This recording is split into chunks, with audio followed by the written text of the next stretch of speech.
who is Antichrist? This is meant to be a thought-provoking video. I want you to think about it, ponder it, and pray upon it. First, we're going to go over the word Antichrist and see what it means. So Antichrist is composed of two words, anti and Christos.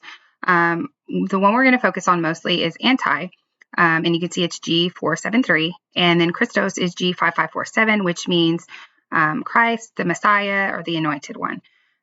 Together, these two words make one word, a compound word that means the adversary of the Messiah or the opponent of the Messiah. So we're going to focus on the anti, the G473, and see that that means over, against, opposite to, in place of, or instead of, opposite, instead of, because of, rarely in addition to, or in the room of. So in the room of, we're going to look at an example there that literally means in place of.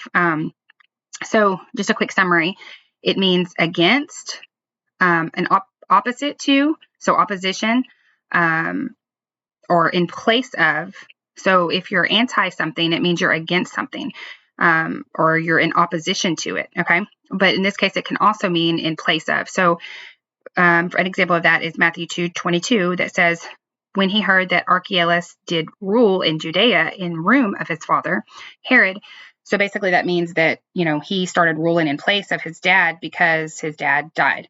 So we can see that it can also mean not only in opposition to and against, but in place of or instead of. So instead of Herod, it was now Archelaus ruling, okay?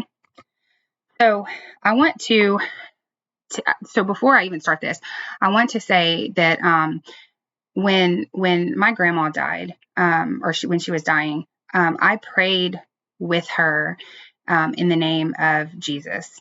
And it's because she would not have known what I was saying if I used the name Yeshua. So this isn't a debate on the name. This is more of who someone says that they align with, their beliefs that they align with, okay? So when I say the Greek Jesus, it's not so much the name. Like now I'll say that I believe that he wasn't named in a Greek name, but it's the doctrine of these two people, okay, that is being contrasted here. So the doctrine of the typical Jesus that you'll find is taught that he does away with the Torah, whereas the doctrine of Yeshua, he keeps the Torah, upholds the Torah.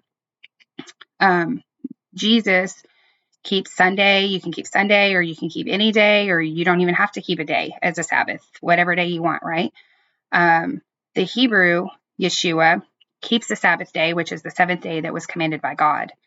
The Greek Jesus says worship him, whereas the Hebrew Yeshua says worship the Father. The Greek Jesus keeps pagan holidays, whereas the Hebrew Yeshua keeps the true feast days as commanded by God.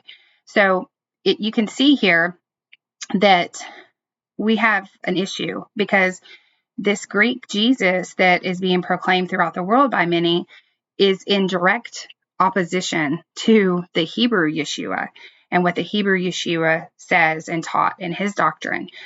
So you can see that not only is it in opposition to, it's against the doctrine of Yeshua, and this Greek Jesus has been put in place of the true Hebrew Yeshua.